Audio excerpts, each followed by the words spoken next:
70이 넘은 지금도 잊히지 않는 것이 있습니다. 바로 첫사랑 이야기지요. 누구나 한 번쯤은 선생님을 짝사랑해 보신 적 있지 않으신가요? 저 역시 그랬습니다.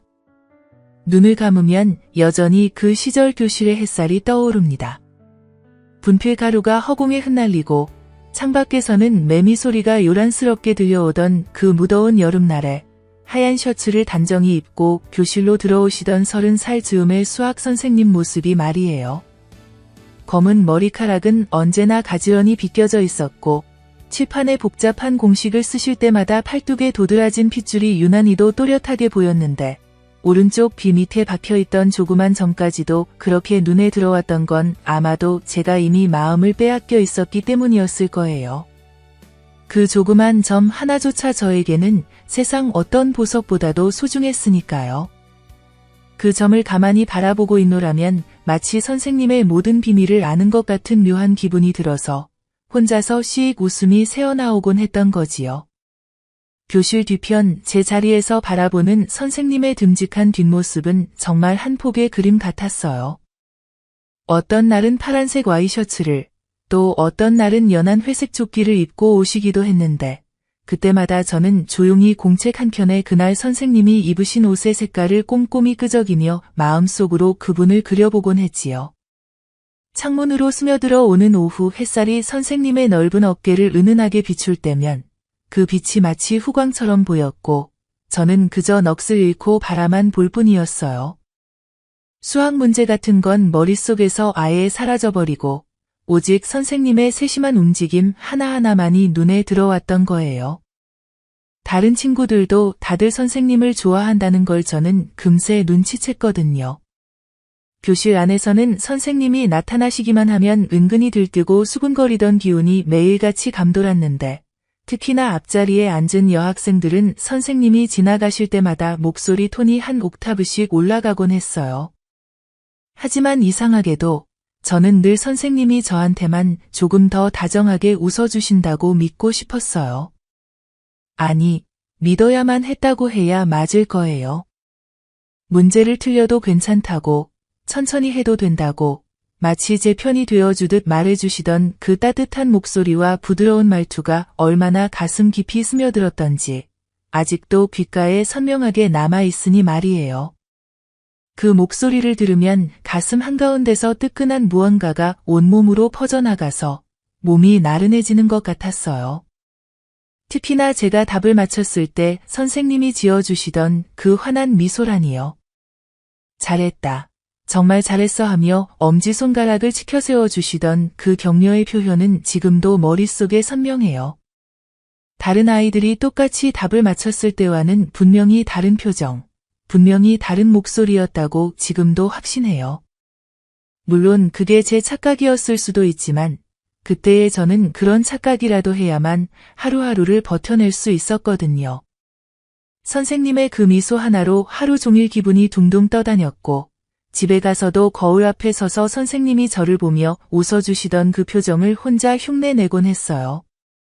그러다 보면 제 얼굴에도 저절로 미소가 번져서 엄마가 오늘 뭔 좋은 일 있었냐고 물어보기도 했었거든요. 그래서 저는 용기를 내어 선생님께 선물을 드리기로 마음먹었어요. 다른 여학생들은 흔해 빠진 빵조각이나 국화빵, 저조차도 달갑게 여기지 않는 붕어빵 같은 걸 선물로 줬는데 저는 달랐지요. 미군 부대 앞에서만 파는 귀한 미제 초콜릿을 선물로 주기로 했거든요. 엄마한테는 문제집 산다고 거짓말을 하고 용돈을 받았는데 결국 들켜서 뒤지게 맞았어요. 아빠한테 일렀더니 결국 아빠한테도 한 대 더 맞았지만 그래도 후회는 전혀 안 했어요. 심장이 터질 것처럼 두근거렸는데 그 두근거림이 무서우면서도 달콤했으니까요. 아침 일찍 학교에 가서 아무도 없는 교무실에 혼자 들어가 손에 꼭 쥐고 있던 미제 초콜릿을 선생님 책상 정중앙에 조심스럽게 올려놓고는 얼른 제 자리로 도망치듯 돌아왔지요. 그러고는 선생님이 교무실에 들어가실 때까지 복도에서 지켜보는데 가슴이 쿵쾅쿵쾅 뛰어서 미치는 줄만 알았어요. 선생님이 그 초콜릿을 발견하고 교실을 천천히 둘러보시다가 제 눈과 마주쳤을 때 저는 얼굴이 빨개져서 고개를 푹 숙였는데 제가 놓은 초콜릿이 제 것인지 어떻게 아셨는지 선생님이 다가와서 고맙다 하고 말하며 제 머리를 조심스레 쓰다듬어 주셨어요. 그때 선생님의 따뜻한 손을 바라보면서 확 잡아버리고 결혼해주세요 하고 소리치고 싶었지만 엄마한테 머리끄댕이를 잡힐 것 같아서 간신히 참았던 거예요. 그 따뜻하고 부드러운 손길이 머리카락을 타고 내려올 때 온몸에 소름이 쫙 끼치면서 몸이 굳었던 걸 주변 지지배들이 봤어야 되는 건데 하필 그날따라 복도에 아무도 지나가지 않더라고요. 선생님 손길의 따뜻함이라니 그건 정말 뭐라 말로는 표현할 수가 없었어요. 엄마가 열이 날 때 이마에 손을 올려주시는 것과도 다르고 할머니가 잠자리에서 등을 토닥여 주시는 것과도 달랐지요. 선생님의 손바닥에서 느껴지는 온기는 아기 손 같으면서도 은은하고 깊숙이 스며드는 그런 따스함이었어요. 그 손길 한 번이면 하루 종일 그 감촉을 잊을 수가 없어서 집에 가서도 제 머리를 만지작거리며 그때의 느낌을 되살려보곤 했지요. 심지어 잠들기 전에도 베개에 머리를 묻고 선생님의 손길을 상상하며 스르르 잠에 빠져들곤 했어요. 그런 밤이면 꿈속에서도 선생님이 나타나서 다시 한번 제 머리를 쓰다듬어 주시곤 했는데 꿈에서 깨고 나서도 그 따뜻함이 생생하게 남아있어서 며칠은 더 행복할 수 있었지요. 수업이 끝난 뒤 학교 앞 작은 빵집에서 마주 앉았던 그 특별한 날도 잊히지 않아요. 그날따라 선생님이 저에게 잠깐 따라와 볼래? 하고 말씀하시더라고요. 드디어 올 것이 왔구나. 이럴 줄 알았으면 분홍색 속옷을 입고 오는 건데 하는 생각이 번개처럼 스쳐갔어요. 제 심장은 또다시 미친 듯이 뛰기 시작했고 다리에 힘이 빠져서 바들바들 휘청거리면서 따라갔어요. 선생님을 따라 복도를 걸으면서 속으로는 온갖 상상을 다 했지요. 혹시 빈 교실로 데려가서 특별한 말씀이라도 해주시는 건 아닐까 싶어서 말이에요. 그런데 선생님이 향하신 곳은 제가 상상했던 곳이 아닌 고작 학교 앞 빵집이었어요. 하지만 괜찮았어요. 빵집에서도 충분히 키스 정도는 해줄 거라고 생각하며 입술을 살짝 적시며 들어갔거든요. 빵집 문을 열고 들어가니 갓 구운 빵 냄새가 코끝을 간지렸는데 그 냄새조차 평소와는 다르게 특별하게 느껴졌으니까요. 선생님이 작은 테이블 하나를 가리키며 앉으라고 하시고는 카운터에 가서 따뜻한 우유 2잔과 제가 크림빵을 좋아하는지 어떻게 알고 계셨는지 크림빵을 주문해 주셨어요. 이거 보라고요. 이런 게 바로 저를 사랑한다는 증거가 아니겠어요? 그리고는 제 맞은편에 앉으시더니 넌 참 특별해라는 알쏭달쏭하면서도 가슴 설레는 말을 하시는 거예요. 그 말이 제 귀를 간지리며 스며들 때 선생님의 머리카락에서 풍기던 은은한 샴푸 냄새가 저를 한참 동안 몽롱하게 만들었어요. 라벤더 향인지 장미향인지는 모르겠지만 그 향긋한 냄새만큼은 지금도 맡으면 기억할 수 있을 것 같아요. 그때 저희가 나눈 대화가 뭐였는지는 사실 잘 기억나지 않아요. 너무 떨려서 제대로 듣지도 대답하지도 못했거든요. 다만 선생님의 입술이 움직일 때마다 하얀 이빨이 살짝살짝 보이는 것과 우유를 마실 때 목젖이 꿀떡꿀떡 움직이는 것, 그리고 가끔 저를 바라보며 지어주시던 그 부드러운 미소만은 또렷하게 남아있어요. 특히 선생님이 웃을 때 눈꼬리에 잔잔하게 생기던 주름들마저 너무나 사랑스러워서 저는 그 자리에서 당장 사랑해요라고 소리치고 싶은 마음을 간신히 참았어요. 대신 크림빵을 조금씩 뜯어먹으며 선생님을 몰래몰래 쳐다봤는데 그 달콤한 크림 맛보다도 선생님과 함께 있다는 것 자체가 훨씬 더 달콤했어요. 그뿐만이 아니에요. 어느 금요일 오후였는데 저희 몇몇이 학교 앞 분식집에서 떡볶이랑 순대를 시켜놓고 수다를 떨고 있을 때 갑자기 선생님이 나타나신 거예요. 얘들아, 맛있게 먹고 있네 하시면서 저희 테이블에 다가오시더니 사장 아주머니한테 가서는 저희가 먹고 있는 떡볶이를 계산하시면서 정말 아무렇지 않다는 듯이 손만 흔들고 멋지게 나가시는 거예요. 저는 그 든든한 뒷모습을 바라보며 달려가서 끌어안고 싶었지만 친구들이 저희 사이를 의심할까 싶어서 간신히 참았어요. 친구들은 선생님 멋있어요 하면서 좋아했지만 제가 있으니까 계산을 해주신 거지 제가 없으면 해주셨겠냐고요. 왠지 그때는 그게 저를 위한 선생님의 특별한 배려라고 생각했어요. 그래서 그날 밤에도 베개를 끌어안고 혼자 실실 웃으며 잠들었었지요. 그렇게 저는 점점 선생님에게 홀딱 빠져들었어요. 아침에 일어나면 제일 먼저 떠오르는 게 선생님 얼굴이었고 밤에 잠들기 전 마지막까지 생각나는 것도 선생님이었지요. 수업 시간에는 수학 공식 따위는 아예 머릿속에 들어오지 않고 오직 선생님의 깊은 음성, 선생님의 우아한 몸짓, 선생님의 다정한 표정만이 눈과 귀에 들어왔어요. 그럴 때면 제 가슴 속에서는 뜨거운 무언가가 끓어오르곤 했는데 그게 사랑인지 뭔지도 모르면서 그냥 그 달콤한 감정에 취해 있곤 했지요. 친구들과 놀 때도 집에서 밥을 먹을 때도 문득문득 선생님 생각이 났고 그러면 입가에 저절로 미소가 번지곤 했어요. 그런데 그렇게 달콤하기만 했던 저의 첫사랑에 금이 가기 시작한 건 어느 날 오전이었어요. 여느 때처럼 수업을 시작하려던 선생님이 갑자기 환한 미소를 지으며 오늘은 여러분이 나를 좀 축하해줘야겠어 하며 입을 열으셨어요. 순간 교실이 술렁였고 저는 왠지 모를 불안감에 가슴이 조여왔지요. 무슨 축하할 일이 있으신 거지? 혹시 승진이라도 하신 건가? 아니면 다른 학교로 발령이라도 난 건가? 온갖 생각들이 머릿속을 어지럽게 휘젓고 다녔는데 이어진 선생님의 말은 제 심장을 송두리째 쥐어뜯었어요. 나 음악 선생님과 결혼한다. 그 한마디가 제 귀에 들어오는 순간 머리가 띵하고 울렸어요.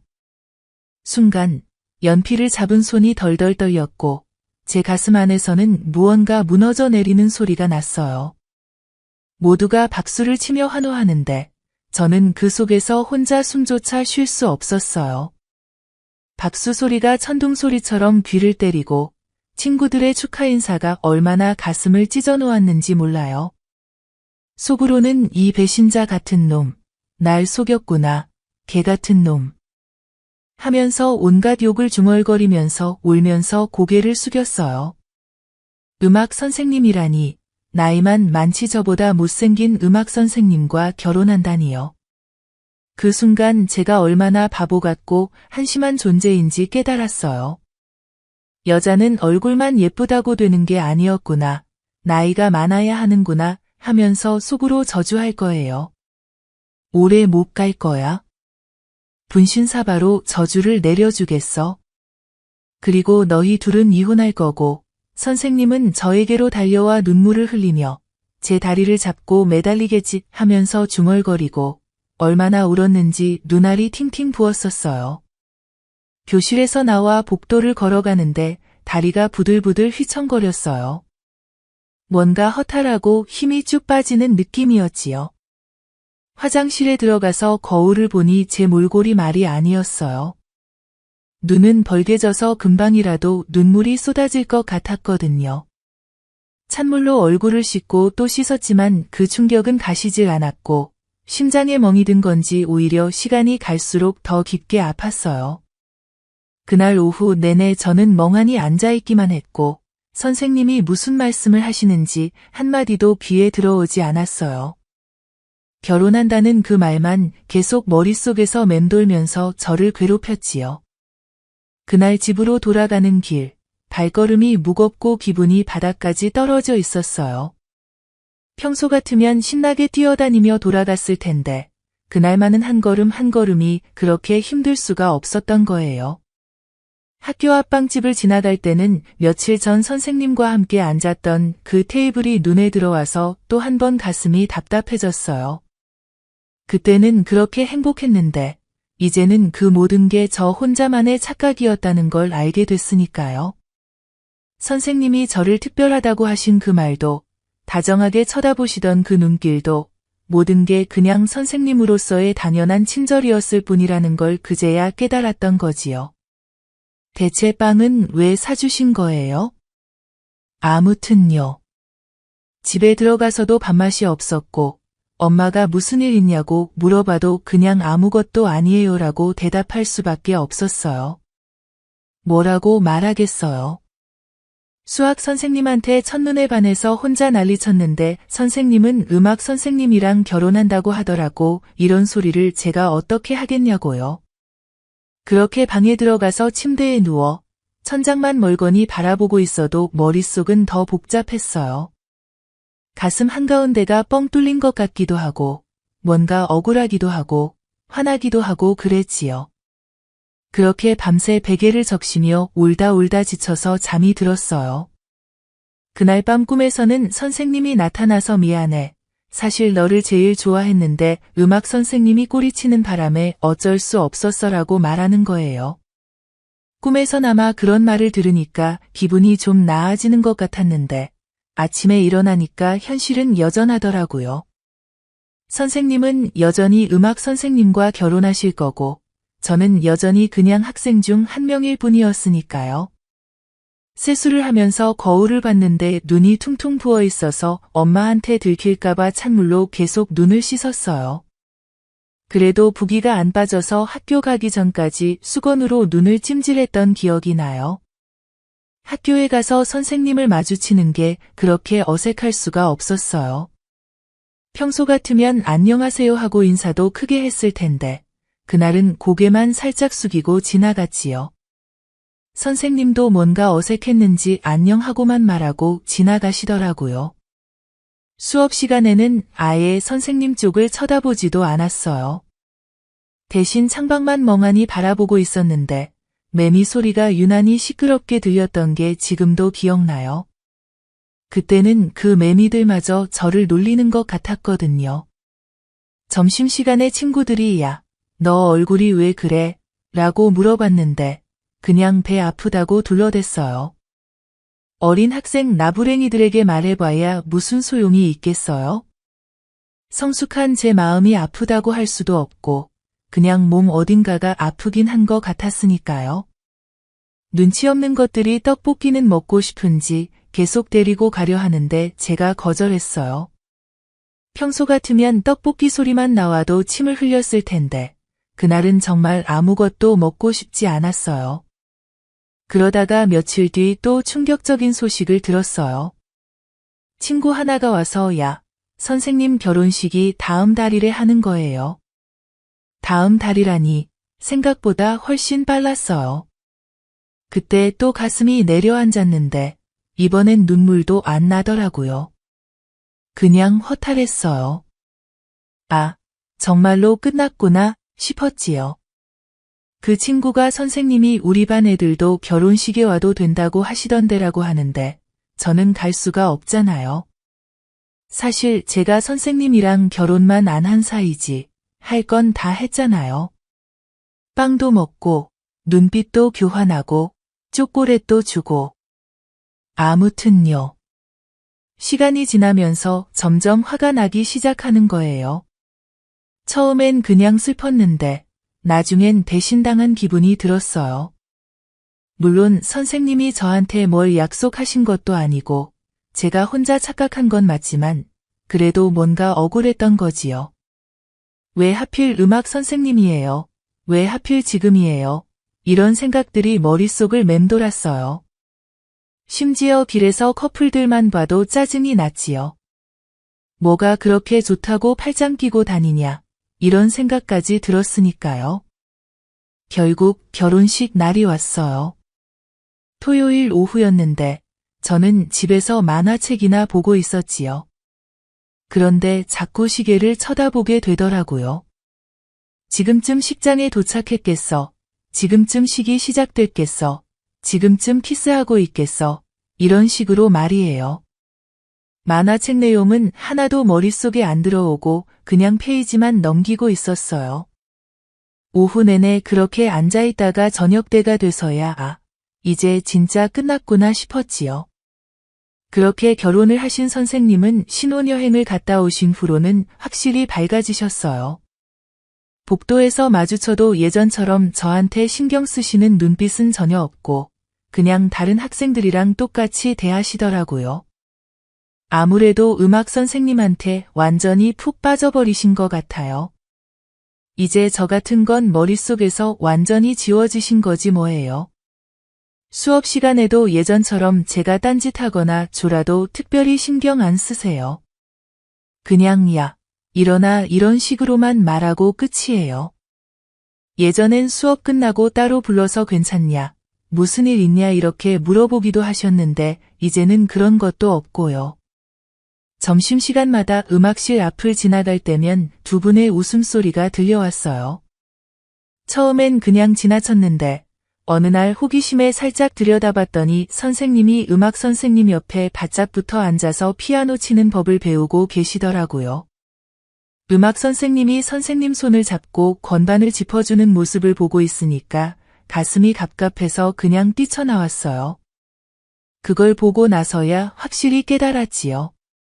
아, 진짜 끝난 거구나. 선생님한테는 이제 진짜 사랑하는 사람이 생기신 거고 저는 그냥 지나가는 학생 중 한 명일 뿐이라고 말이에요. 온갖 방법으로 저주를 퍼부어도 봤지만 부질없는 짓이었고 그해 겨울 졸업식이었던 날 선생님이 저에게 다가와 한마디 하셨어요. 좋은 선생님으로 남지 못해서 미안하다면서 대학 가서도 꼭 기억에 남는 학생이 되라고 응원해 주셨어요. 그렇게 저는 첫사랑을 실패한 채로 어영부영 대학을 다니다가 결국 휴학을 했어요. 그 뒤로는 나이를 먹으면서 집에서 눈치밥으로 연명했지요.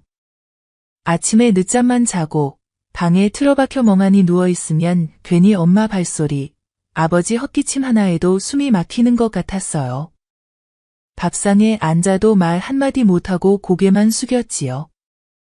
그러다 거울 앞에 섰는데 옆구리에 살이 잡히는 거예요. 손으로 쥐어보니까 타이어처럼 뭉텅하게 잡혀서 그 순간 정신이 번쩍 들었어요. 아, 이러다간 진짜 인생 망하겠다.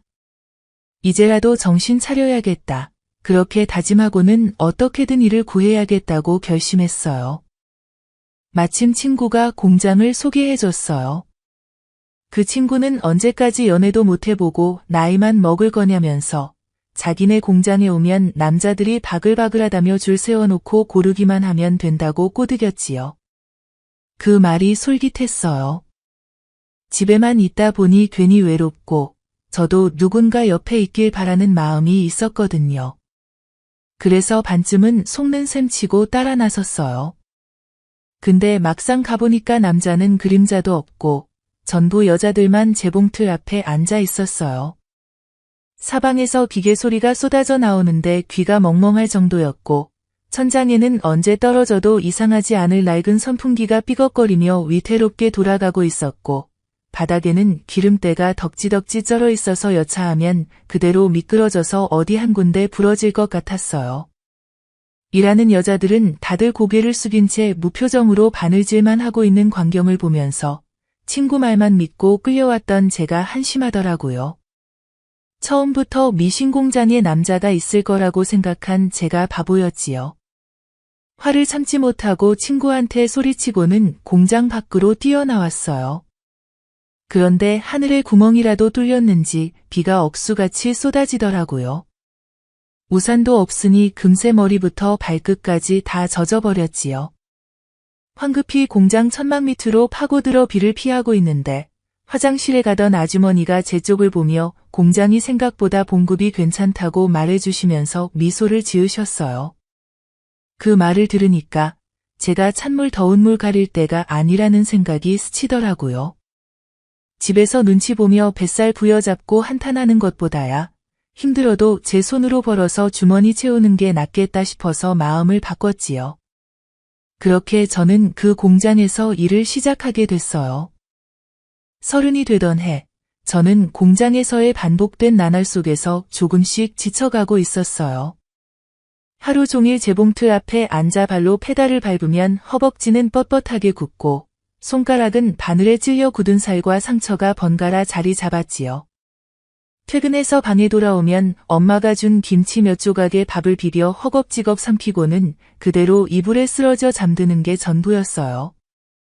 방 안은 늘 공장에서 배어온 기계 기름 냄새로 눅눅했고 벽에는 덜 마른 작업복이 축축하게 걸려 있어서 여기가 집인지 공장인지 헷갈릴 정도였으니까요. 그런 제 앞에 그가 나타났어요. 공장 근처 김밥 파는 식당에서 우연히 마주친 사람이었는데 저보다 서너 살 많아 보이는 동네 오빠였지요. 스스럼 없이 먼저 다가와 혼자 밥 먹지 말라며 자리를 내주는 태도가 괜히 고마웠어요. 급뻔한 남자 작업에 제가 걸려들었지 뭐예요. 그렇게 시작된 인연이었어요. 처음엔 김밥 한 줄 나눠 먹고 뜨끈한 어묵 국물을 같이 떠먹는 게 다였는데 어느새 제 마음은 그에게 기울어 있었어요. 식당 안은 늘 후끈거렸고 국물 김 너머로 보이는 그의 얼굴을 바라보면 하루의 피곤함이 풀리는 것 같았지요. 퇴근길에 그가 기다리고 있는 날이면 하루 종일 눌려있던 세상이 잠깐은 살만해 보였어요. 그는 참 다정했어요. 제가 손에 굳은 살이 베어있다고 하면 주머니에서 손톱깎이를 꺼내 굳은 살을 잘라주었고 겨울철에 손이 갈라지면 마치 자기 손인 양제 손등을 감싸주곤 했어요. 늦은 밤까지 야근을 하고 나오면 추운 골목에서 기다리고 있다가 그 시간에 어디서 샀는지 김이 모락모락 나는 찐빵을 갈라서 입에 넣어주곤 했어요. 그런 다정한 남자한테 안 넘어갈 여자가 몇이나 되겠냐고요. 그렇게 몇 달이 흐르자 그는 당연하다는 듯 결혼 얘기를 꺼내더라고요. 조금만 모으면 바로 신혼살림을 차리고 제가 그동안 고생한 걸 다 보상해주겠다는 식이었지요. 그 말이 얼마나 달콤했는지 몰라요.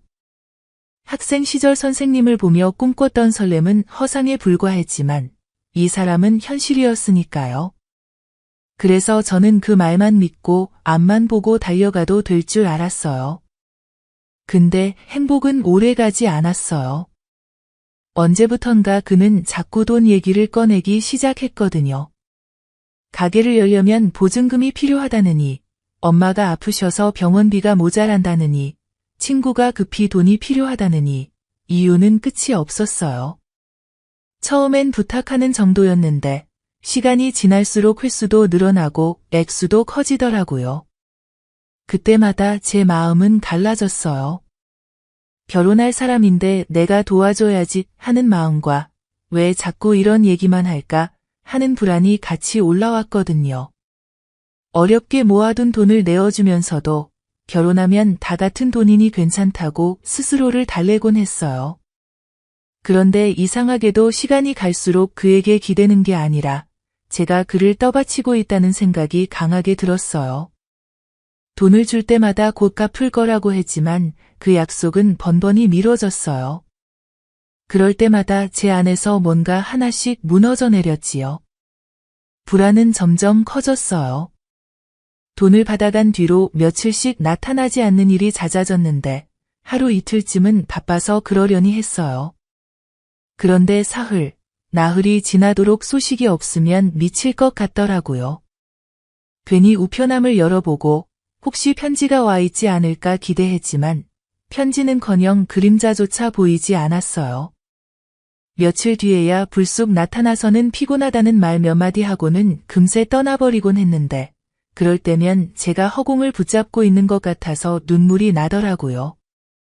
더 늦으면 돈도 못 받고 안 될 것 같아서 결혼 준비하자고 얘기를 꺼냈더니 왜 그렇게 조급해 하느냐는 식으로 가게 하나만 열면 다 해결될 텐데 왜 못 믿느냐고 그러는데 순간 제가 괜한 의심이 많은 건 아닐까 싶으면서도 한편으로는 저를 밀어붙이는 그의 태도가 너무 낯설고 차갑게 느껴졌어요. 그래서 결국 아무 말도 못하고 입을 다물어버리고 말았어요. 그렇게 또 스스로를 눌러버린 거지요. 그렇게 2년이 흘렀어요. 제 나이 32, 마음은 이미 너덜너덜해져 있었고요. 그날도 그는 또다시 돈 얘기를 꺼냈는데 이번에는 도저히 더 줄 여유도 없었고 줄 마음도 남아있지 않았어요. 그래서 단호하게 거절했어요. 오빠한테 갖다 바치느라 엄마 아빠한테 용돈 한 번 제대로 줄 수 없었다고 빌려간 돈이나 갚으라고 소리쳤더니 뒤도 안 돌아보고 그렇게 가버리더라고요. 철저하게 저를 이용만 했던 거예요. 그가 떠났다는 사실보다 그동안 제가 그 사람 눈에 지갑으로만 보였다는 게 더 화가 났어요. 그 후로 며칠 동안 밥도 못 먹고 일하면서도 눈물이 흘렀어요. 같은 여공들이 괜찮냐고 물으면 억지로 웃었지만 퇴근 후 방에 들어오면 그대로 바닥에 쓰러져 울기만 했지요.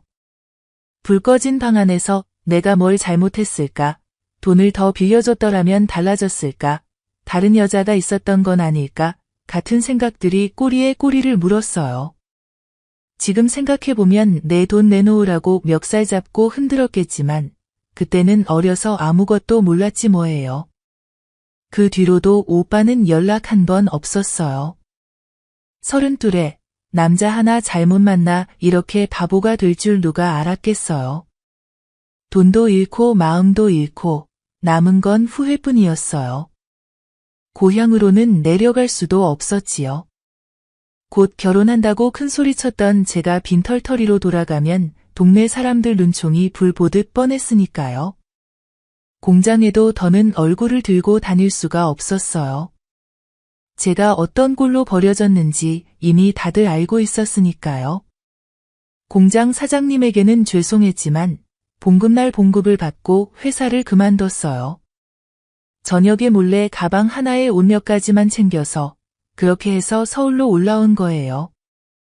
서울 올라오자마자 진짜 정신이 하나도 없었어요. 사람들이 하도 서울 하늘이 넓다고들 하길래 기대했는데 제가 본 건 전깃줄이랑 간판에 잘게 잘린 하늘 조각뿐이었어요. 사람은 끝도 없이 밀려오고 버스 매연은 코를 송곳으로 박듯이 찌르고 건물들은 서로 어깨를 치받고 서 있어서 숨이 턱턱 막히더라고요. 그날 밤 여관방 창문 밖을 보니까 간판들은 번쩍거리는데 이상하게 더 쓸쓸하더라고요.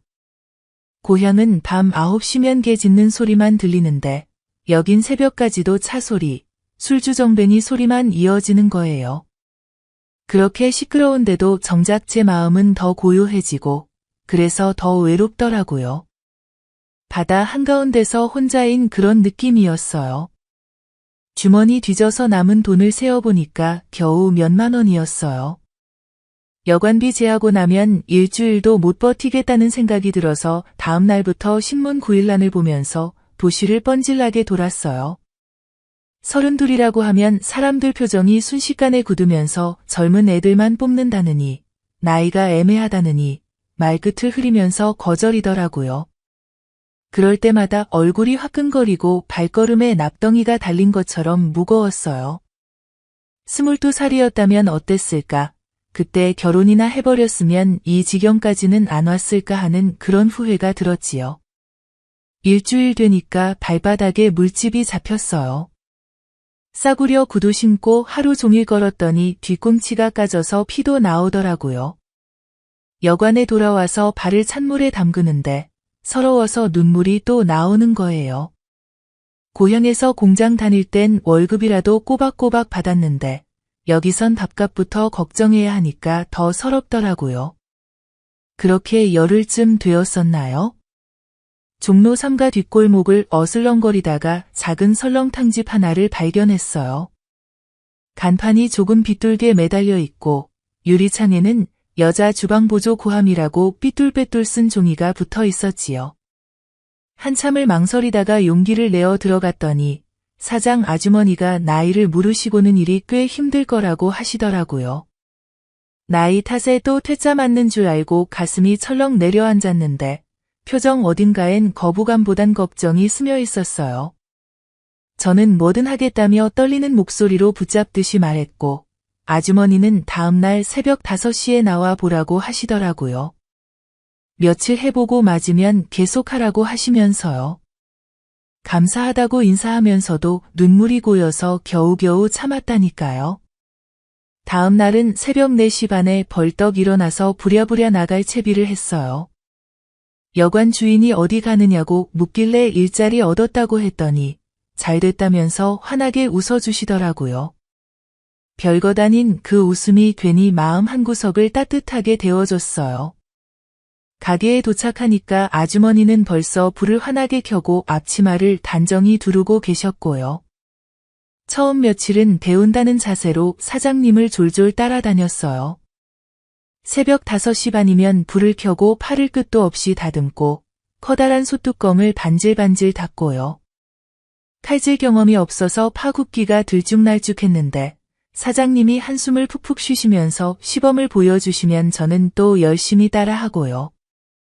하루 종일 찬물에 손을 담그고 있다 보니 손바닥은 물오징어처럼 불어서 갈라지고 피가 배어나왔어요. 밤엔 손목이 욱신욱신 쑤셔서 이불 속에서 손을 끌어안고 겨우 잠이 들었지요. 그래도 견딜 만했어요. 적어도 제가 벌어야 한다는 생각 하나가 하루하루를 지탱해 주더라고요. 제가 사는 곳은 가게 뒷골목 세탁소 건물 2층, 다락방 같은 작은 방 한 칸이었어요. 사장님이 출퇴근이 힘들면 아는 데가 있다며 연결해 주셨거든요. 끈적한 장판, 뜯어져서 테이프로 덕지덕지 붙인 벽지, 손바닥만 한때 낀 거울이 있는 방이었어요. 방 문을 열고 들어서면 곰팡이 냄새가 먼저 달려와서 코를 확 때리는 거예요. 내가 도대체 왜 여기까지 왔을까 하는 생각이 목구멍을 꽉 막더라고요. 비가 오면 그 냄새가 더욱 독해졌어요. 물은 공용수도라 새벽마다 대야를 들고 줄을 서야 했고 여름이면 모기떼가 또 얼마나 많은지요. 처음 며칠은 이 모든 게 너무나 버거워서요. 내가 뭘 잘못했길래 여기까지 흘러왔나.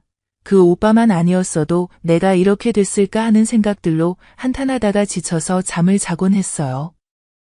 근데 사람이 사는 곳이라고 또 금세 적응이 되더라고요. 공용수도 줄에 서 있으면 옆방 할머니가 일찍 나왔네 하고 툭 던지듯 말을 걸고 미용실 언니는 제가 늦게 들어오는 날이면 빵 하나를 슬쩍 건네주고요. 세탁소 아저씨 손끝엔 늘 분가루 같은 게 하얗게 묻어 있었는데 그게 세제 냄새였어요. 처음엔 화학 약품 냄새라 인상을 찌푸렸는데 며칠 맡다 보니까 오히려 마음이 놓이더라고요. 고향 빨래비누 냄새를 닮아서였나 봐요. 아저씨는 말수가 적은 분이었는데 제가 계단에서 휘청거리면 괜찮냐 하고 짧게 묻곤 했어요. 그 담백한 짧은 말이 이상하게 든든하더라고요. 밥은 대부분 가게에서 해결했어요. 손님 그릇에 먼저 정성스레 담고 남은 자투리에 국물 한 사발, 김치는 양동이째 퍼먹었어요. 그래도 뜨끈한 국물 한 숟가락이 속을 꽉꽉 채워주긴 했지요. 겨울 아침이면 그 한 그릇이 온몸 구석구석에 힘을 넣어줬지요. 아주머니는 처음엔 차갑게만 느껴졌는데 시간이 지나니까 나름 챙겨주시는 게 보이더라고요. 제가 감기 기운을 보이면 생강차를 끓여주시고 손이 갈라지면 이거 발라 하면서 바세린인가 뭔가를 툭 던져주시고요. 한 번은 양파를 썰다가 손가락을 푹 베었는데 상처를 자세히 들여다보면서 괜찮냐 하면서 된장을 발라주시고 비닐로 칭칭 묶어주시더라고요. 누군가가 제 상처를 이렇게 봐주는 일이 정말 오랜만이었어요.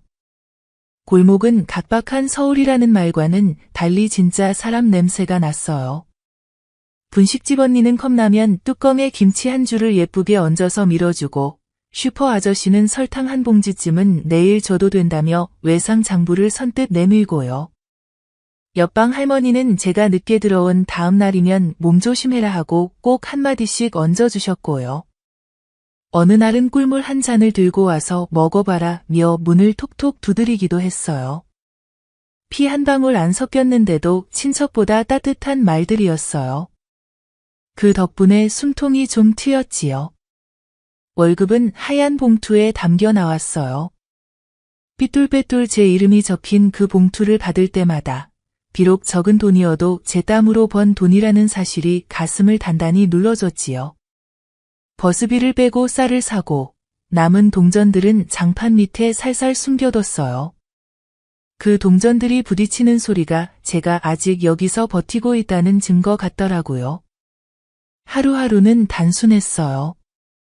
새벽 버스를 타고 팔을 다듬고 설거지를 하고 바닥을 닦고 퇴근해서 계단을 올라가 대야에 발을 담그고요. 그 단순한 반복이 버팀목이 되는 날도 있었고 왜 사나 싶어지는 날도 많았지요. 특히 비가 오는 날이면 습기가 이불 속까지 스며들어서 마음마저 눅눅해졌어요. 그런 밤엔 창문을 살짝 열고 빗소리를 들으면서 스스로에게 물었지요. 계속 이렇게 살게 될까? 답은 없었지만 포기할 수는 없었어요. 포기하면 정말 끝이니까요. 묘하게도 그 예측 가능한 루틴이 불안을 달래더라고요. 적어도 내일 무엇을 해야 하는지만큼은 확실했으니까요. 그렇게 1년이 지나면서 일이 제법 손에 익었어요. 칼질도 꽤나 능숙해지고 설거지에도 나름의 요령이 붙었지요. 아주머니가 이젠 좀 익숙해졌네 하면서 흐뭇하게 웃어주셨어요. 골목 사람들과도 눈인사 정도는 자연스레 오갔고요. 그래도 밤은 여전했어요. 낮에 그렇게 사람들과 북적북적 부대끼고도 문을 닫고 나 혼자가 되면 외로움이 더 깊어지더라고요. 라디오를 틀어도 타인의 목소리로는 채워지지 않는 빈칸이 있다는 걸 그때 알았어요. 그 빈칸으로 가끔 그 오빠가, 가끔 선생님이 스며들었지요. 지금쯤 어떻게 지내실까? 음악 선생님하고 행복하실까? 미워하려고 애써도 이상하게 끝까지는 미워지지가 않더라고요. 시간이 지나니까 그냥 그런 분이셨구나 하는 체념이 자리를 잡았어요. 그렇게 또 한 해가 흘러갔어요. 어느새 34이었어요. 일도 골목살이도 어느 정도 자리를 잡았지요. 그날도 평범했어요. 비가 양동이째 쏟아지는 저녁, 큰 양푼을 들고 뒷마당을 가다가 비누칠한 듯 미끄러져서 그대로 푹 넘어졌거든요. 무릎은 시원하게 찢어지고 양푼은 다행히 멀쩡했지만요. 집에 와서 바늘로 꿰매보려다가 며칠째 쑤시던 손목이 말을 안 듣더라고요. 바늘로 몇 땀 뜨다가 바닥에 툭 떨어뜨리고 울컥했어요. 이런 사소한 일도 제대로 못하는 제가 한심스러웠지요. 하는 수 없이 다음날 세탁소에 맡겼어요. 아저씨가 안쪽에 심지를 덧대면 튼튼하다고 며칠 뒤 찾으라고 하시더라고요. 좋은 원단이라 아깝지만 고치면 괜찮을 거다라는 그 담백한 말이 이상하게 위로가 됐어요. 맡기고 나오는 길, 빗물이 번들거리는 골목에서 이유 없이 가슴이 말랑해지더라고요. 바지가 멀쩡해질 거라서였는지 다른 예감이 있었는지는 그땐 몰랐어요. 그게 전환점이 될 줄은요. 며칠 뒤 바지를 찾으러 갔더니 문 위에서 작은 방울이 찰랑 울리고 다림질대에선 하얀 김이 피어올랐어요.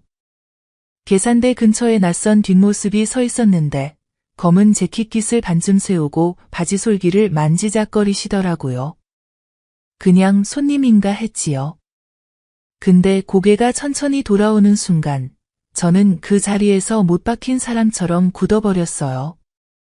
눈매, 광대뼈선, 웃을 때 먼저 올라가는 한쪽 입꼬리, 그리고 오른쪽 귀 밑 작은 점까지요. 맞았어요. 선생님이시더라고요. 세월 탓에 머리는 희끗해지고 눈가엔 인맥 같은 주름이 번졌지만 자세는 여전히 반듯하셨어요. 교실을 비추던 햇살 같던 그 기품이 오히려 더 깊어 보였달까요?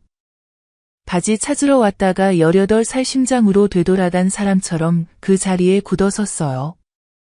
시간이 잠깐 멈춘 것 같았어요. 분필가루가 공기 중에 흩날리고 여름 매미 소리와 뜨거운 공기가 코앞에서 생생하게 되살아나는 느낌이었어요. 심장이 미친 듯이 뛰었지요. 20년 넘는 시간이 쓱 지워지고 저는 다시 그 교실 뒷자리의 소녀가 된 것 같았어요. 선생님도 뭔가를 감지하셨는지 고개를 천천히 돌리셨어요.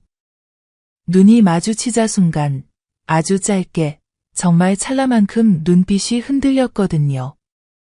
저를 알아보신 건가? 제가 착각인가? 확신은 못하면서도 분명히 뭔가가 있었어요. 그 뒤로는 자연스럽게 예체자를 확인하는 수순이 이어졌지요. 선생님이 제 학교를 정확히 짚어내시면서 수학 가르쳤던 선생님인데 기억하지? 하시면서요. 당시 제 모습을 기억한다고도 하셨고요. 그 중에 미제 초콜릿 얘기가 나왔을 때 제 눈에 눈물이 핑 돌더라고요. 그 작은 사건을 기억하고 계시다는 사실 하나로 그때의 온 세상이 다시 환하게 켜졌거든요. 선생님 말투는 여전히 단정했지만 제 귀엔 반말처럼 들렸어요. 예전에도 그랬지요. 진지하게 해라, 앞만 봐라 같은 짧고 또렷한 그 어투 말이에요. 서로 사는 동리가 가깝다는 걸 확인했고 음악 선생님 이야기가 나왔을 땐 작년에 교통사고로 먼저 가셨다고 하시더라고요. 담담히 건네시는 말인데 눈빛 아래엔 길고 깊은 그리움이 깔려 있었어요. 미안함과 안타까움, 설명하기 어려운 감정이 한꺼번에 밀려왔지요. 그날은 다방에 가서 커피를 마셨어요. 마주 앉아서 이런저런 옛 얘기를 나누는데 선생님은 당시에 저를 공부 열심히 하는 학생으로 기억하고 계셨는데요. 저는 속으로 웃었지요. 수업을 열심히 들은 게 아니라 선생님 얼굴만 열심히 봤는데 그걸 열심히라고 생각하셨으니까요. 크림빵 얘기를 하려다가 말을 아꼈어요. 굳이 풀어놓으면 제가 부끄럽기만 하니까요. 그 뒤부터 선생님은 가끔 설렁탕 집에 들르셨어요. 혼자 밥 먹기 싫은 날이면 와서 국 한 그릇을 깨끗이 비우고 가셨지요. 바쁘지 않을 때면 저는 잠깐씩 말을 섞었어요. 날씨 얘기, 골목 얘기, 건강 얘기요. 별것 아닌 대화였는데 그 시간이 하루 중 제일 소중했어요. 비 오는 날 젖은 어깨로 들어와서 기침을 꾹꾹 참는 모습을 보면 저는 생강차를 끓여서 내갔지요. 선생님은 정성이네 하면서 따뜻하게 웃으셨고요. 그런 사소한 쌓임이 우리 사이에 이상한 정을 만들었어요. 연인이라고 말하긴 어렵고 그냥 제자와 선생님이라고 하기엔 조금 더 가까운 그 애매하고 편안한 거리랄까요. 그렇게 시간이 꽤 흘렀을 때 선생님 댁에서 저녁을 같이 먹게 됐어요. 주변이 아무것도 없는 연립 1층, 작은 마당에 화분 몇 개가 단정히 놓여 있었어요. 집안은 깔끔했지만 혼자 사는 사람 특유의 고요한 공기가 있었어요. 피아노 위에는 젊은 날의 두 분 사진이 있었고요. 저는 괜히 마음이 복잡했어요. 질투라고 이름 붙이기엔 너무 늦은 감정인데 그래도 어디선가 서운함이 고개를 들더라고요. 식탁에 돼지고기를 듬뿍 넣은 김치찌개와 계란말이, 나물 반찬을 꺼내주시면서 아내가 살아있을 때 가르쳐준 거라면서 조심스레 내놓으시는 손길이었어요. 수년을 함께한 사람을 잃은 빈자리, 그 그늘이 말끝마다 배어 있었어요. 저는 위로라는 말을 입 밖으로 꺼내지 못하고 대신 꾸준히 젓가락만 움직였지요. 같이 먹는 밥이 그날의 위로였어요. 이렇게 시간이 차곡차곡 쌓여갔어요. 어느새 저는 37이었어요. 여전히 설렁탕집, 여전히 골목방 한 칸이었지만요. 예전보단 덜 외로웠더라고요. 선생님이라는 존재가 제 삶 어딘가를 은근히 받쳐주고 계셨거든요. 그러다 제 마음은 결국 한 칸 더 나아가고 말았어요. 어릴 때 충동적으로 혼자만의 상상으로 느꼈던 애틋하고 야릇한 마음을 선생님께 전했고, 저희가 현재 문제가 되는 나이 차이와 사람들의 시선을 요목조목 선생님께 그 시절 학생처럼 설명했고, 무엇보다 서로 같이 있으면 덜 외롭다는 사실을 조심조심 설명드렸어요. 선생님은 한참을 가만히 계시다가 시간을 달라고 하셨어요. 그 말투는 늘 그렇듯 간결했지요. 생각해 보시겠다는 뜻이었어요. 기뻤지만 불안했어요. 그때도 이런 감정이었을까요? 며칠 동안 선생님은 가게에 나타나지 않으셨어요. 저는 문이 열릴 때마다 고개를 번쩍 들었지요. 괜히 설거지를 더 세게 하고 칼질 소리를 일부러 너무 크게 내지 않으려고 애쓰고요. 기다림이 길어지면 마음이 자꾸 조각조각 쪼개지더라고요.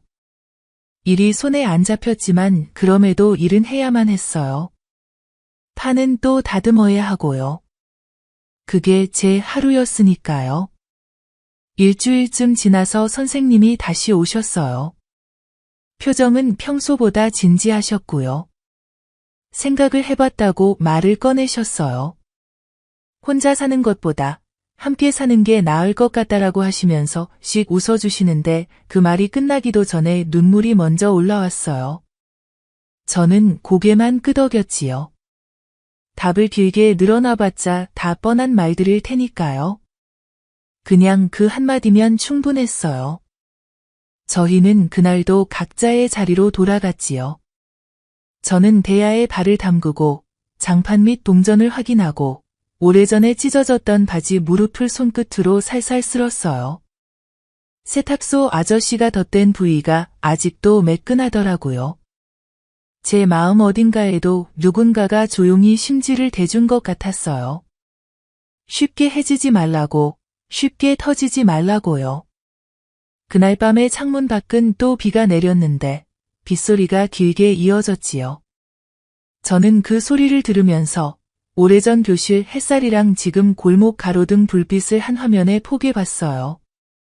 그때처럼 놀려대는 매미는 없었지만 옛날의 그 소녀랑 지금의 제가 아주 천천히 서로를 알아보는 듯 했거든요.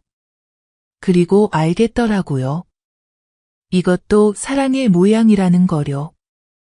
늦게 시작해도 조용해도 서로를 덜 외롭게 만드는 방향이면 그걸로 충분하다는 거요. 그렇게 저희는 결혼식도 없이 함께 살기 시작했어요. 동사무소에서 혼인신고만 하고 끝냈으니까요. 선생님이 선생님 댁으로 이사하자고 하시는 거예요. 그런데 제 짐이라고 해봐야 보따리 하나가 전부였어요. 그 보따리를 들고 문을 들어서는데 마음이 이상하더라고요. 드디어 제 집이 생겼다는 기쁨과 정말 잘한 걸까 하는 불안이 뒤섞여서 말이에요. 피아노 위에 있던 음악 선생님과의 사진을 선생님이 치우려고 하시는데 제가 말렸어요. 사진을 볼 때마다 복잡한 마음이 들긴 했지만 치우고 싶지는 않았거든요. 그분이 계셨기에 지금의 선생님이 계시는 거니까요. 처음 몇 달은 정말 어색했지만 같은 지붕 아래 살면서도 서로 눈치만 보고 밤이면 각자 방에서 잠들면서 저는 여전히 선생님이라고 부르고 선생님도 제 이름을 부르실 때마다 어색해하셔서 말끝을 흐리곤 하셨어요. 아침에 화장실에서 마주치면 서로 안녕하세요 하고 어색하게 인사하니까 정말 어색한 동거인 같아서 저희가 진짜 부부가 맞나 싶으면서도 헛웃음이 나곤 했지 뭐예요. 그런데 조금씩 변하기 시작했어서 선생님이 아침 일찍 일어나서 커피를 끓여 놓으시면 저는 자연스레 계란말이를 부쳐드리고 처음엔 서로 고맙습니다 하고 정중하게 인사했는데 한 달쯤 지나니까 그런 말도 생략되면서 그냥 눈짓만으로도 통하는 게 생겼어요. 저녁엔 함께 뉴스를 보면서 밥을 먹었지만 처음엔 TV만 보고 아무 말도 안 하고 있다가 뉴스에서 교육 문제가 나오니까 선생님이 한마디 하시더라고요. 요즘 아이들은 참 안쓰럽다 하면서요. 그때부터 조금씩 대화가 늘어서 학교 이야기, 동네 이야기, 날씨 이야기 같은 별것 아닌 얘기들이었지만 그런 것들이 쌓이면서 어느새 진짜 부부 같아진 거예요. 몇 달 지나다 보니 선생님이 밤에 기침을 하시면 제가 자연스럽게 물을 떠다 드리고 제가 설거지하다 그릇을 깨뜨리면 선생님이 빗자루를 가져와서 치워주시면서 말하지 않아도 서로를 챙기게 됐어요. 그런데도 이상하게 여보나 당신 같은 말은 끝까지 안 나오더라고요. 저도 계속 선생님이라고만 불렀고요. 그렇게 몇 년이 흘러서 결혼한 지 2년 차쯤 되니까 이제 정말 부부 같아졌거든요. 주말이면 함께 시장도 보러 가고 동네 산책도 하면서 선생님이 가끔 제 손을 잡아주실 때면 아직도 조금 어색했지만 나쁘지 않았어요. 이렇게 평범하게 살면 되는구나 싶었어요. 39살 되던 해 봄에 몸이 이상하다는 걸 느꼈어요. 생리가 늦어지고 냄새에 민감해지고 아침마다 속이 메스꺼려서 혹시나 해서 병원에 갔더니 정말 임신이더라고요. 의사 선생님이 축하드린다고 하는데 머리가 하얘졌어요. 39의 첫 임신이라니요. 집으로 돌아가는 길에 다리가 후들거렸어요. 선생님께 어떻게 말씀드려야 할지 모르겠더라고요. 환갑이 넘으신 분이 갑자기 아빠가 된다고 하면 어떻게 받아들이실까요? 밤새 고민하다가 다음날 저녁 먹다가 그냥 툭 던져버렸어요. 선생님, 아이가 생겼어요. 선생님은 숟가락을 든 채로 완전히 멈춰버리시더라고요. 한참을 그렇게 계시다가 정말이냐고 물으시는 거예요. 목소리가 약간 떨리는 것 같았어요. 네, 정말이에요 하고 답했더니 선생님이 천천히 숟가락을 내려놓으시면서 그래 하고 짧게 대답하셨지만 입꼬리가 살짝 올라가는 게 보였거든요. 기뻐하고 계시는 거였어요. 임신 기간 내내 선생님이 정말 극진하게 돌봐주셨거든요. 입덧이 심할 때는 매실차를 끓여서 보온병에 담아주시고 속이 안 좋을 때는 미음을 쑤어주시면서 임신 5개월쯤 되니까 배가 불러오는데 계단 오를 때마다 선생님이 팔을 내밀어서 부축해 주셨어요. 천천히 해라 하면서요. 병원 검진 갈 때마다 꼭 따라와서 기다려 주셨어서 초음파 볼 때는 화면을 뚫어지게 쳐다보시면서 저게 우리 아이냐 하고 신기해 하시고 의사가 성별을 알려줬을 때는 딸이래요 하고 말씀드렸더니 딸이면 좋지 하면서 환하게 웃으시더라고요. 그때 선생님 얼굴이 정말 행복해 보였어요. 출산 예정일이 다가올수록 선생님이 더 조심조심하셨어요. 제가 조금이라도 배를 만지면서 아야 하면 벌떡 일어나서 어디 아프냐고 물으시고 밤중에 화장실 가려고 하면 따라와서 문 앞에서 기다리시고요. 과보호라 싶을 정도였지만 그 마음이 고마웠어요. 진통이 시작됐을 때 선생님이 얼마나 당황하셨는지 몰라요. 병원 가방을 챙기시는데 손이 덜덜 떨리시더라고요. 택시를 잡으려고 길에 나가서 손을 흔드시는데 목소리가 갈라져서 택시 하고 외치시는 거예요. 저보다 선생님이 더 긴장하신 것 같았어요. 분만실 앞에서 밤새 기다리시는 선생님을 보면서 이분이 정말 제 남편이구나 싶었어요. 진통이 너무 아파서 죽을 것 같았지만 선생님이 복도에서 기다리고 계신다는 생각만으로도 힘이 났지요. 새벽 5시에 우리 딸이 태어났어요.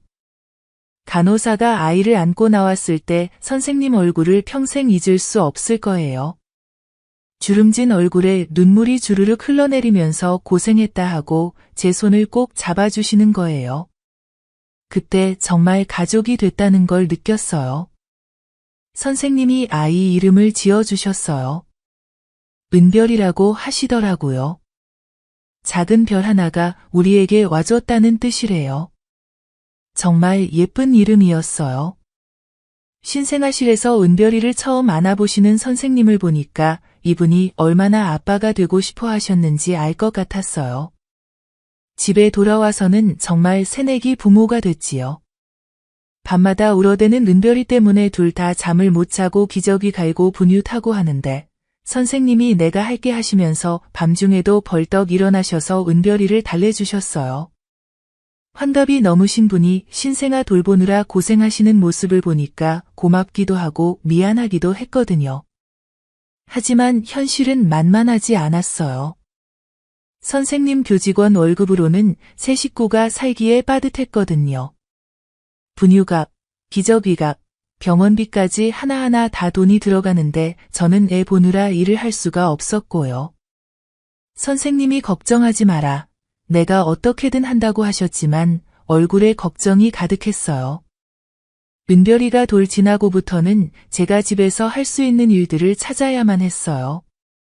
동네 아이들 숙제 봐주고 집에서 김치나 밑반찬 만들어서 파는데 한 달에 몇십만 원이라도 보탬이 되려고 했지요. 선생님은 몸 상한다고 말리셨지만 저도 뭔가 해야 마음이 편했어요. 은별이가 3살 되던 해 선생님이 정년퇴직하셨어요. 마지막 수업을 마치고 오시는데 표정이 묘했어요. 후련하면서도 서운한 그런 복잡한 기분이 얼굴에 다 드러나더라고요. 이제 진짜 할아버지가 됐다고 중얼거리시는 거예요. 퇴직금을 받아서 당분간은 괜찮을 줄 알았는데 은별이 어린이집 보내고 생활비 쓰고 하니까 금세 바닥이 보이더라고요. 그런데 선생님이 뭔가 일을 해야겠다고 하시는 거예요. 환갑이 넘어서 무슨 일을 하시겠다고요. 그래서 선택하신 게 치킨집이었어요. 동네 상가 구석에 작은 가게를 얻어서 후라이드 치킨을 팔기 시작하신 거예요. 처음에 저는 정말 반대했거든요. 선생님이 무슨 치킨을 튀기세요? 기름 냄새 맡으면서 그런 일을 왜 하세요 하면서요. 하지만 선생님은 고집이 세셨어요. 가족을 먹여 살려야 한다는 책임감 때문이었지요. 가게 준비하시는 거 보니까 정말 눈물이 났어요. 환갑이 넘은 분이 치킨 튀기는 법을 배우려고 다른 가게에 가서 아르바이트도 해보시고 집에 와서는 연습한다고 감자 튀기고 고구마 튀기고요. 손이 기름에 튀어서 물집이 잡혀도 괜찮다고만 하시더라고요. 가게 문을 연 첫날 치킨 한 마리도 안 팔렸어요. 선생님이 저녁에 풀이 죽어서 들어오시는데 아직 사람들이 모르니까 그렇다고 위로해드렸지만 속으론 걱정이 태산이었어요. 과연 잘 될까 싶어서요. 몇 달 지나니까 동네 사람들이 하나둘씩 찾기 시작했어요. 선생님이 치킨을 정말 정성껏 튀기셨거든요. 기름도 자주 갈아주시고 닭도 신선한 걸로만 쓰시고요. 맛이 좋다고 소문이 나면서 손님들이 늘었지요. 그런데 문제는 배달이었어요. 선생님이 직접 오토바이를 타고 배달을 하시는 거예요. 처음에는 배달은 젊은 사람을 고용하자고 했는데 인건비가 아깝다 하시면서 본인이 하겠다고 하시더라고요. 오토바이 면허도 새로 따시고 배달용 가방도 사시고요. 저는 매번 배달 나가시는 게 걱정이었어요. 환갑 넘은 분이 오토바이를 타고 이 골목 저 골목을 돌아다니니까 비 오는 날, 눈 오는 날에도 배달을 나가시니까 얼마나 마음이 조마조마했는지 몰라요. 오늘은 비 오니까 배달 받지 말자고 해도 손님이 기다리는데 어떻게 안 가냐고 하시면서 우비 입고 나가시더라고요. 걱정한 일이 결국 벌어졌어요. 어느 겨울날 저녁 아파트 계단에서 배달하다가 미끄러져서 넘어지신 거예요. 치킨 박스는 박살나고 선생님 다리는 접질렸어요. 전화를 받고 달려갔더니 선생님이 계단에 앉아서 미안하다. 치킨을 다 버렸다고 하시는 거예요. 다리가 아프실 텐데 치킨 걱정을 먼저 하시니까 제가 더 속상했어요. 응급실로 모셔가서 엑스레이 찍어보니까 다행히 골절은 아니고 삔 거였어요. 하지만 깁스를 해야 했고 한 달은 배달을 못하게 됐지요. 그 한 달 동안 수입이 뚝 떨어졌어서 가게에 앉아서만 있으니까 손님도 줄고 병원비는 또 얼마나 나왔는지요. 다리가 나은 후로도 크고 작은 사고가 몇 번 더 났어요. 빗길에서 미끄러져서 넘어지기도 하고 오토바이가 고장나서 길 한복판에서 발을 동동 구르기도 하고요. 그럴 때마다 이제 그만하자고 말했지만 선생님은 포기하지 않으셨어요. 은별이 교육비를 벌어야 한다는 게 이유였어요. 은별이는 그 와중에도 쑥쑥 자랐어요. 아빠를 쏙 빼닮아서 똑똑하고 의젓했지요. 5살 때부터 아빠가 다쳐서 들어오면 작은 손으로 파스를 가져다주고 아빠 아파? 하고 걱정하는 모습이 기특하면서도 안쓰러웠거든요. 이 아이가 벌써부터 이런 걸 봐야 하나 싶어서요. 선생님이 배달하러 나가시면 은별이가 창문에 매달려서 기다리곤 했어요. 아빠 언제 와? 하고 물으면 곧 올 거야 하고 대답해줬지만 저도 마음이 조마조마했거든요. 혹시 또 다치시는 건 아닐까 해서요. 그렇게 70까지 치킨집을 하시다가 선생님이 몸이 많이 안 좋아지셨어요. 배달을 다니느라 무릎도 상하시고 기름 연기를 너무 많이 마셔서 기침도 자주 하시고요. 그제야 가게를 정리하기로 하셨지요. 가게 문 닫는 날 선생님이 마지막으로 치킨을 튀기시는 걸 봤어요. 그동안 정말 고생 많이 하셨구나 싶어서 눈물이 났지요. 수고하셨어요 하고 말씀드렸더니 가족을 위해서 한 일인데 뭐 하고 담담하게 대답하시더라고요. 치킨집을 그만둔 후로 선생님이 갑자기 많이 늙으신 것 같았어요. 할 일이 없어지니까 기운도 빠지시고 자꾸 아픈 데가 늘어나더라고요. 그러다가 몸이 본격적으로 안 좋아지기 시작했어요.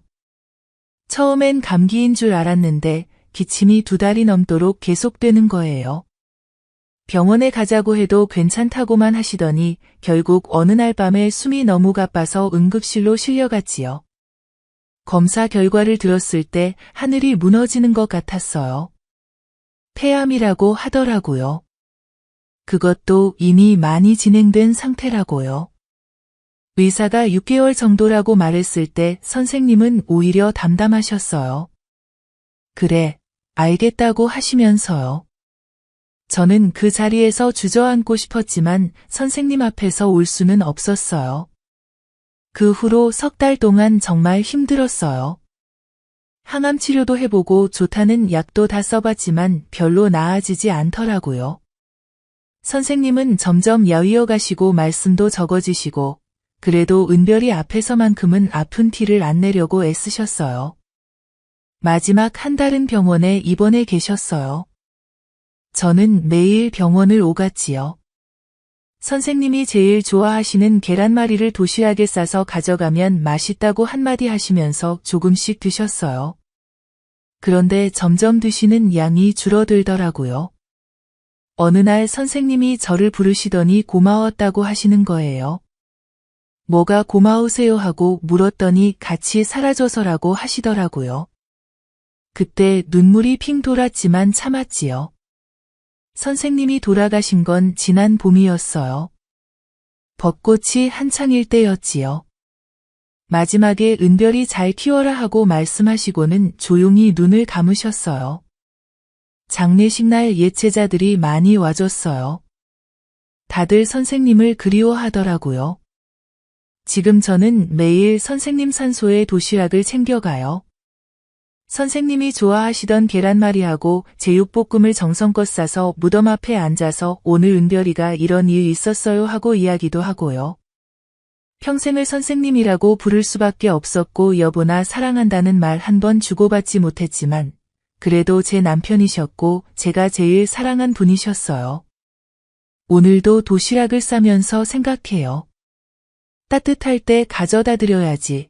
식으면 안 되니까요. 보고 싶어서 견딜 수가 없어요. 은별이 아빠, 당신이 제 곁에 없으니 이렇게 불러보네요. 평생을 선생님이라고만 불러왔는데 이제 와서야 이렇게 다정하게 부를 용기가 생겼어요.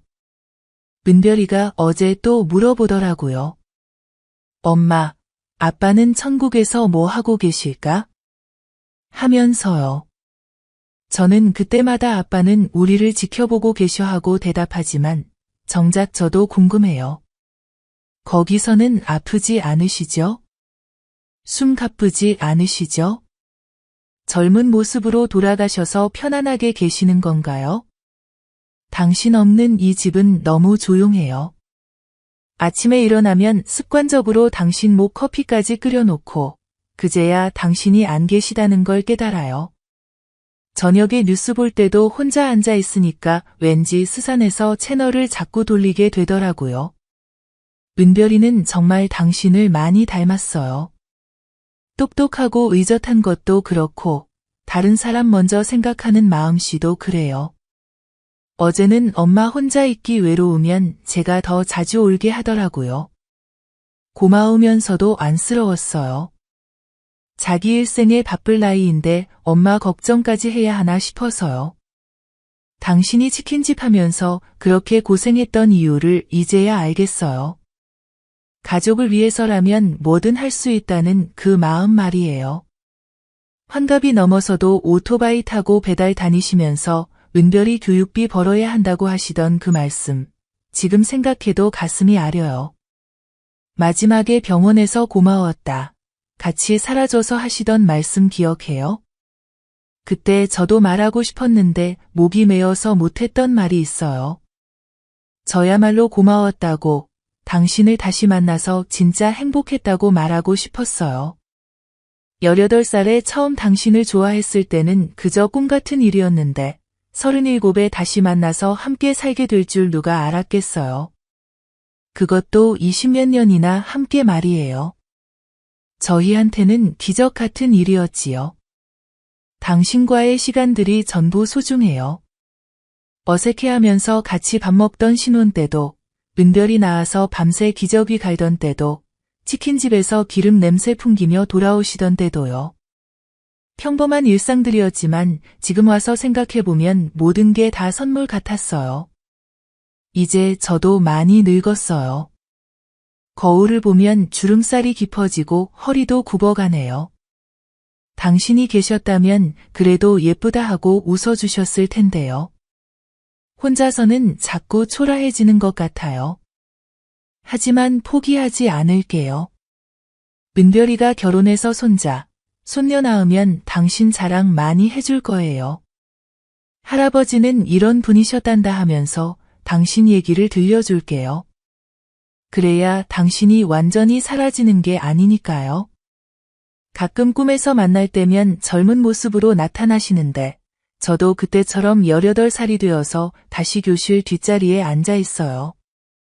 당신이 칠판에 수학 공식 쓰시는 걸 바라보면서 또 설레곤 해요. 꿈에서라도 다시 그 시절로 돌아갈 수 있다는 게 얼마나 고마운지 몰라요. 제가 줬던 미제 초콜릿 맛 기억나세요? 그때는 엄마한테 거짓말까지 해가며 용돈을 모아서 산 거였어요. 미군 부대 앞까지 가서 떨리는 마음으로 샀던 그 초콜릿을 당신이 발견했을 때 얼마나 부끄러워했는지 몰라요. 그런데 당신이 고맙다 하고 제 머리를 쓰다듬어 주셨을 때 그 따뜻한 손길을 평생 잊을 수 없었어요. 당신이 크림빵을 입에 넣어준 게 어제 같은데. 그 작은 빵집에서 마주 앉아서 우유를 마시던 그 오후, 넌 참 특별해 라고 하시던 그 목소리가 아직도 귓가에 맴돌아요. 그때 제 가슴이 얼마나 두근거렸는지 당신 앞에서는 크림빵보다 달콤한 게 없다고 생각했어요. 지금도 크림빵을 보면 그날이 떠올라서 혼자 웃곤 해요. 은별이 아빠, 저 정말 많이 보고 싶어요. 당신과 함께했던 모든 시간이 그리워요. 저희 다시 만날 수 있겠죠? 그때까지 잘 기다리고 있을게요. 사랑했어요. 정말 많이 사랑했어요. 오늘도 따뜻한 도시락 싸서 갈게요. 계란말이 식기 전에 빨리 가서 당신께 드릴게요. 기다리고 계시죠?